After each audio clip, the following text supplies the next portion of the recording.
नमस्कार दोस्तों, आज है 25 फरवरी 2021 और स्वागत है आपका अपने चैनल के करंट अफेयर्स में। वो राम की खिचड़ी भी खाता है, वो रहीम की खीर भी खाता है, वो भूखा है जनाब, उसे मजहब कहाँ समझ आता है। दोस्तों, जो भूखा होता है ना, उसे हिंदू मुस्लिम नहीं दिखाई देता। वो अपना पेट भर ले, उसके लिए वही उसका मजहब है। दोस्तों, ये क्यों बोल रहा हूँ मैं आज? क्योंकि आज 25 तारीख है। 11 बजे से बहुत लोगों को पता होगा कि हम ट्रेंड कराने वाले ट्विटर पे मोदी रोजगार दो। दोस्तों, ये पॉलिटिसाइज होगा। जितना मेरा जानना है और जो मैं देख रहा हूँ, उससे मुझे लगता है कि ये पॉलिटिकल हो जाएगा। लेकिन मैं ये बताना चाहता हूँ, जो भी सुन रहे मेरे आवाज़ को, 5, 10, 20 लोग, दोस्तों, हमें नौकरी चाहिए, है ना। हम नौकरी के लिए पढ़ रहे हैं। हमें पॉलिटिक्स नहीं करना, ना पॉलिटिशियन बनना है। पॉलिटिशियन अगर बनना होता तो हम कॉम्पिटिटिव एग्ज़ाम की तैयारी नहीं कर रहे होते इस समय। पॉलिटिशियन जब हमें नहीं बनना, पॉलिटिक्स नहीं करना, तो हमें पॉलिटिक्स में पढ़ना क्यों है? हमें सिर्फ नौकरी से मतलब है। और ये नहीं मैं बोल रहा हूँ कि आपको ट्विटर ट्रेंड नहीं कराना चाहिए, जरूर कराएं, क्योंकि एकता ही आपको आपका हक दिलाएगी। तो लेकिन रियल हमारे पास प्रॉब्लम्स क्या है कि हमने उस पर फोकस किया है कभी नहीं। पता है क्यों? रोजगार दो। एक लेबर वाला जॉब भी तो रोजगार ही होगा, तो क्या हम उससे संतुष्ट हैं? नहीं। एक सीजनल वर्कर का जॉब भी लेबर एम्प्लॉयमेंट ही होगा, क्या उससे खुश है? नहीं। दोस्तों, जब हम उससे खुश नहीं हैं तो हम क्या मांग रहे हैं उनसे? हम रिफॉर्म मांग रहे हैं चीज़ों को लेके। एसएससी डिले करता है, एसएससी को तोड़िए, आप उसे कॉन्स्टिट्यूशनल बॉडी बनाइए, यूपीएससी की तरह बनाइए। यूपीएससी कितने अच्छे से काम करता है। लेकिन मुझे लगता है कि हमारा ट्रेंड थोड़ा सा अलग जाएगा।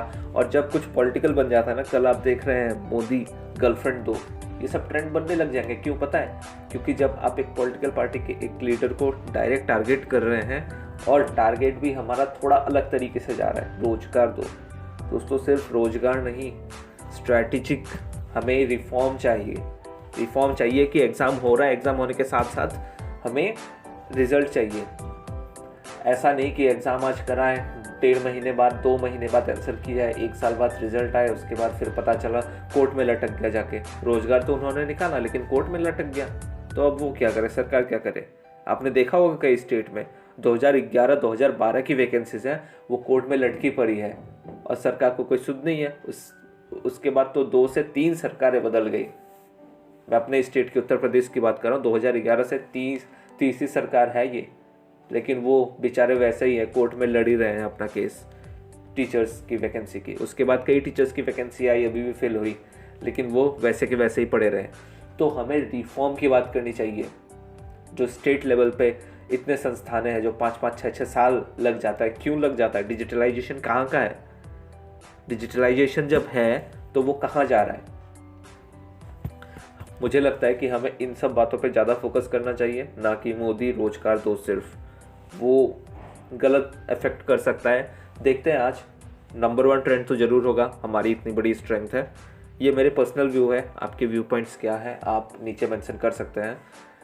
और दोस्तों, और एक कल नरेंद्र मोदी अपना स्पीच दे रहे थे, उसमें उन्होंने स्ट्रांगली कहा है कि पीएसयूज जो पब्लिक सेक्टर यूनिट्स है, उन्हें प्राइवेटाइजेशन वो करके रहेंगे। क्यों? क्योंकि वो कहते हैं कि गवर्नमेंट का बिजनेस में होना कोई बिजनेस नहीं है। मतलब गवर्नमेंट को व्यापार नहीं करना चाहिए, गवर्नमेंट को सिर्फ गवर्नमेंट चलाना चाहिए। प्लस जो 4 स्ट्रेटेजिक सेक्टर हैं, जैसे एटॉमिक एनर्जी हो गया, इन सब में प्राइवेटाइजेशन नहीं होने वाला, लेकिन बाकी सब में प्राइवेटाइजेशन होगा। तो आप आने वाले दिनों में देखेंगे कि इंडियन ऑयल कॉरपोरेशन, ये सभी धीरे धीरे प्राइवेटाइजेशन की ओर बढ़ते जाएंगे, गवर्नमेंट अपना शेयर कमाते जाएगी।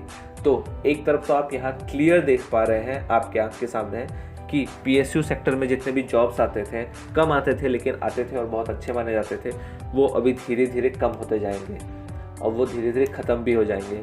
तो क्या, जब हमारे आंख के सामने ख़त्म हो रहा है चीज़ें, हमें इसी के पीछे लगे रहना है?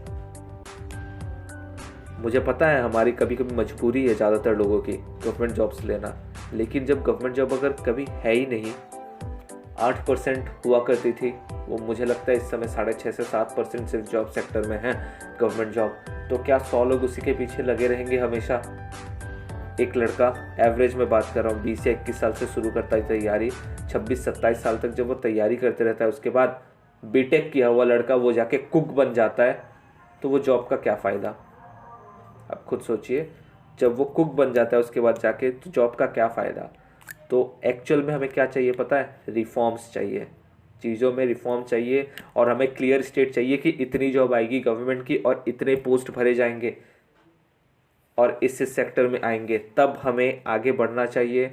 नहीं तो हम सिर्फ सरकारी नौकरी के पीछे रहेंगे दोस्तों, तो ये गवर्नमेंट का जैसा पॉलिसी है और आगे भी गवर्नमेंट की ऐसे ही पॉलिसी होगी, तो हम लगे रह जाएंगे और हमारे जीवन का एक महत्वपूर्ण हिस्सा जिसमें हम बहुत कुछ कर सकते थे, हम बहुत कुछ कर सकते थे दोस्तों। साउथ इंडिया के स्टूडेंट्स की तरह देखिए, वो आईटी सेक्टर में कितने आगे हैं। हमें पता है कि हमारे पास इंफ्रास्ट्रक्चर नहीं है, लेकिन हम पीछे ही रह जाएंगे अगर सिर्फ हम इस सेक्टर में रहें।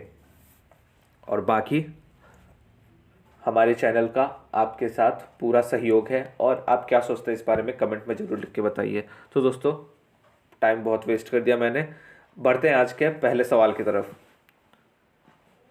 वैक्सीन मैत्री स्कीम ये किस मंत्रालय की एक फ्लैगशिप स्कीम है? दोस्तों ये है मिनिस्ट्री ऑफ एक्सटर्नल अफेयर्स की। ऑप्शन ए इसका करेक्ट आंसर है। पहला कंट्री कौन बना है जिसने corona virus vaccine Covaxin sharing initiative, ये एक्चुअली कौन से वैक्सीन हम शेयर कर रहे हैं? कोवैक्सीन शेयरिंग इनिशिएटिव के अंदर किसे पहला कौन सा देश बना है जिसे ये मिला है? वो है घाना को मिला है पहला वैक्सीन मैत्री स्कीम के तहत। और हमारे मिनिस्टर फॉर एक्सटर्नल अफेयर्स कौन है? एस जयशंकर। यहाँ आप देख सकते हैं ये श्रीलंका को हम देते हुए। बढ़ते हैं अगले सवाल की तरफ। कौन से राज्य ने पीएम किसान सम्मान निधि योजना के तहत सबसे तेज कार्यान्वयन के लिए पुरस्कार मिला है उस राज्य को? इस राज्य का नाम क्या है? यहाँ पे योगी आदित्यनाथ है चीफ मिनिस्टर। तो इसका सही उत्तर क्या होगा दोस्तों? ए उत्तर प्रदेश। उत्तर प्रदेश की राजधानी कौन सी है? लखनऊ। लेकिन इसकी जुडिशियल कैपिटल कौन सी है?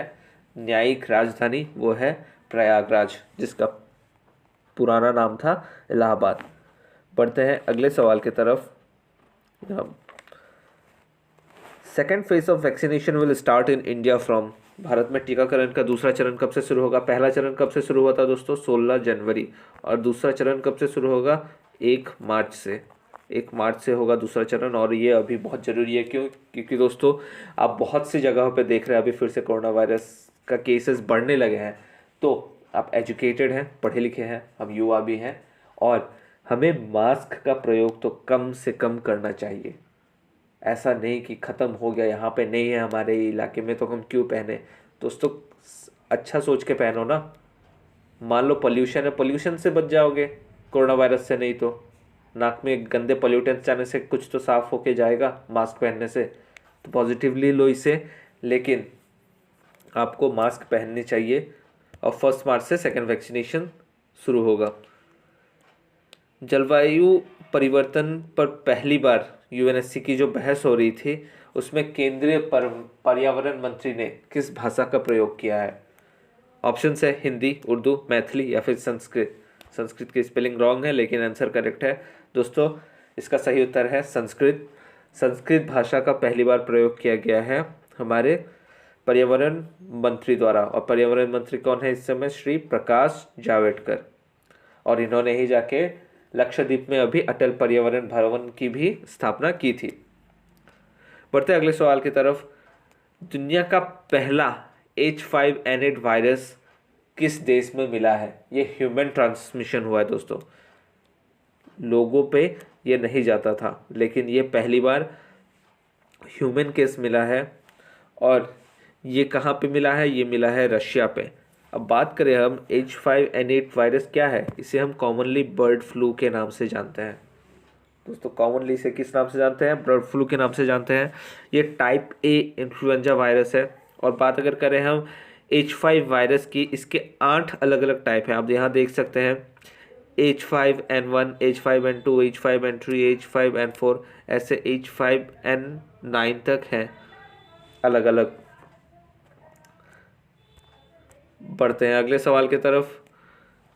वो कौन सा खिलाड़ी है, फास्ट बॉलर है, जिसने 100 टेस्ट मैच खेले हैं। दोस्तों ये एक बड़ा अचीवमेंट होता है, क्यों मैं बताऊं। 100 टेस्ट मैच एक बैट्समैन भी खेल कम ही पाता है, लेकिन बैट्समैन में उतनी एनर्जी नहीं रखती जितनी एक बॉलर पे। बॉलर का टेन्योर इतना लंबा नहीं चलता जितना एक बैट्समैन का चलता है। पता है क्यों? क्योंकि इसमें इतनी एनर्जी ड्रेन होती है ना। फास्ट बॉलर में आपको रन करके आना होता है, आपको 130 140 के स्पीड से बॉल फेंकनी होती है, तो आपका इतना लंबा टेन्योर नहीं जाता। और ये प्रूफ भी होता है, क्यों पता है? इससे पहले ये सेकंड बने हैं, इससे पहले कपिल देव बने थे। कपिल देव कब खेलते थे? 83 86 87 तक उन्होंने खेला था। उसके बाद इतना गैप, 30 34 सालों का गैप के बाद कोई दूसरा खिलाड़ी बना है जो 100 टेस्ट मैच खेल सकता है। और वो कौन से खिलाड़ी हैं? Fast bowler Ishant Sharma. ईशांत शर्मा बने हैं। ये देख पा रहे हैं आप ईशांत शर्मा को हमारे पूर्व कप्तान महेंद्र सिंह धोनी के साथ। बढ़ते हैं अगले सवाल की तरफ। दूसरा एडिशन मैरीटाइम समिट का कौन लॉन्च करने वाला है? मैरीटाइम समिट की अगर बात करें, ये किस लिए होगा? ये होगा दोस्तों इन्वेस्टमेंट बढ़ाने के लिए। प्राइवेट सेक्टर और पब्लिक सेक्टर दोनों के ही द्वारा मैरीटाइम सेक्टर में इन्वेस्टमेंट लाने के लिए ये समिट ऑर्गेनाइज की जाती है। ये दूसरा समिट है और इसे इनाग्रेट किसके द्वारा किया जाएगा? ये किया जाएगा हमारे प्रधानमंत्री नरेंद्र मोदी के द्वारा। और मनसुख मांडविया, जो आप पहला ऑप्शन देख पा रहे हैं, ये है हमारे मैरीटाइम सेक्टर के मिनिस्टर। बढ़ते हैं अगले सवाल की तरफ। सेंट्रल एक्साइज डे कब मनाया जाता है? सेंट्रल एक्साइज डे की अगर बात करें तो ये मनाया जाता है 24 मार्च को। ये 24 फरवरी को मनाया जाता है सेंट्रल एक्साइज डे। बढ़ते हैं अगले सवाल की तरफ। वो कौन सी यंगेस्ट वुमन बनी है जिन्होंने अटलांटिक ओशन पार किया है? यंगेस्ट वुमन कौन है जो अटलांटिक ओशन पार किया है? इनकी उम्र है दोस्तों 21 साल और ये रो करते हुए यूके तक पहुंची है और ये है भी यूनाइटेड किंगडम की ही। तो ऑप्शंस है Rose Fernandes, Katie Johnson, Jasmine Harrison, Lily Thomas. बहुत कम लोगों को इसका आंसर पता होगा। इसका सही आंसर है दोस्तों जैस्मिन हैरिसन। ये 21 साल की है और ये यूनाइटेड किंगडम की है। यहाँ आप देख पा रहे हैं जैस्मिन हैरिसन को Atlantic challenge new world record बनाते हुए। इंडिया एनर्जी आउटलुक ये किसके द्वारा प्रकाशित किया गया है? भारतीय ऊर्जा दृष्टिकोण किसके द्वारा प्रकाशित किया गया है? ऑप्शन से international energy agency, international solar alliance, both A and B, या फिर ए और बी में से कोई भी नहीं। दोस्तों इसका सही उत्तर क्या है? ए, इंटरनेशनल एनर्जी एजेंसी। दोस्तों आपको आज के लिए आपका होमवर्क है कि आप बताएंगे इसका हेडक्वार्टर कौन है और चीफ कौन है इस समय इंटरनेशनल एनर्जी एजेंसी की। अब बात करें दोस्तों, आज के क्वेश्चंस तो कंप्लीट हुए हैं, लेकिन और कुछ न्यूज़ है। ये न्यूज़ दोस्तों हमने पिछले सेशंस में कंडक्ट कर लिया था। पिछले सेशन में हमने इससे डायरेक्टली इनडायरेक्टली बात कर चुके थे, लेकिन आप बहुत से करंट अफेयर्स के दूसरे सोर्स देखेंगे जहाँ पे इन क्वेश्चंस को वापस से दे दिया जाएगा, क्वेश्चंस का टाइम बढ़ाने के लिए, टेन्योर बढ़ाने के लिए। जैसे आज हमने 10 क्वेश्चंस किए, लेकिन उसी को मैं 15 क्वेश्चंस ईजिली बना सकता था इन्हीं क्वेश्चंस को घुमा घुमा के देने के लिए, लेकिन टाइम वेस्ट करके क्या फ़ायदा। तो अब से मैं अगर ऐसे कुछ भी अनइम्पॉर्टेंट न्यूज़ होती है लेकिन आपको जानना चाहिए, तो एग्ज़ाम पॉइंट ऑफ व्यू से बहुत इंपॉर्टेंट नहीं है लेकिन आपको जानना चाहिए, तो ऐसे में अलग शीट में आपको प्रोवाइड कर दूंगा। तो कैबिनेट ने रिक्वेस्ट किया है प्रेसिडेंट रूल पुडुचेरी में, हमने उसी दिन कवर कर लिया था। डॉक्टर तमिलिसाई सौंदरराजन बनी है नई गवर्नर, किरण बेदी को हटा दिया गया है और वहाँ की गवर्नमेंट भी गिर चुकी है, इसीलिए वहाँ पे प्रेसिडेंट रूल लगाने की सिफारिश की गई है। नेपाल सुप्रीम कोर्ट ने नेपाल पार्लियामेंट को वापस से रिइंस्टेट कर दिया है। ये न्यूज़ हमें पता ही है, क्यों? क्योंकि नेपाल के प्रधानमंत्री जो इस समय है ओली, उन्होंने पार्लियामेंट को वहाँ पे भंग कर दिया था और वो केयरटेकर प्राइम मिनिस्टर खुद ही बन गए थे। तो नेपाल के पार्लियामेंट ने उससे वापस से इंस्टेट कर दिया है कि नहीं, पार्लियामेंट चलेगा। और अब यहाँ देखा जाएगा कि प्रेसिडेंट ओली का कॉन्फिडेंस जीत पाता है या फिर प्रचंड दहल जो दूसरे फैक्शन के लीडर हैं। अब बात करें मोटेरा स्टेडियम, हमने कल ही ये कवर किया था। मोटेरा स्टेडियम कहाँ पे है? अहमदाबाद में दुनिया का सबसे बड़ा क्रिकेट स्टेडियम है, जहाँ 1,10,000 लोग बैठ पाते हैं। मैंने कंपैरिजन का एक चार्ट भी दिखाया था। अब मोटेरा स्टेडियम किसके नाम पे पड़ा है? ये दोस्तों नरेंद्र मोदी के नाम पे। अगर बात करें वो जो कॉम्प्लेक्स है, पूरा का पूरा अरेना है, वो है सरदार वल्लभ भाई पटेल के नाम पे, लेकिन क्रिकेट स्टेडियम जो है जो पर्टिकुलर मोटेरा है, मोटेरा स्टेडियम सिर्फ मोटेरा तक ही सीमित नहीं है, वो बहुत बड़ा एरिया है। वो कॉम्प्लेक्स है सरदार वल्लभ भाई पटेल के नाम पे, और मोटेरा स्टेडियम जो क्रिकेट स्टेडियम है वो है श्री नरेंद्र मोदी के नाम पे। दोस्तों, पहले वीडियो में जो मैंने बताया है उसके बारे में आप क्या सोचते हैं ज़रूर कमेंट में बताइएगा। धन्यवाद दोस्तों, खुश रहिए, खुशियाँ बांटते रहिए, अपने घरों में क्या रखा है सबके साथ मिलजुल के रहिए। वीडियो अच्छा लगे तो लाइक शेयर और सब्सक्राइब प्लीज़ ज़रूर करें। जय हिंद।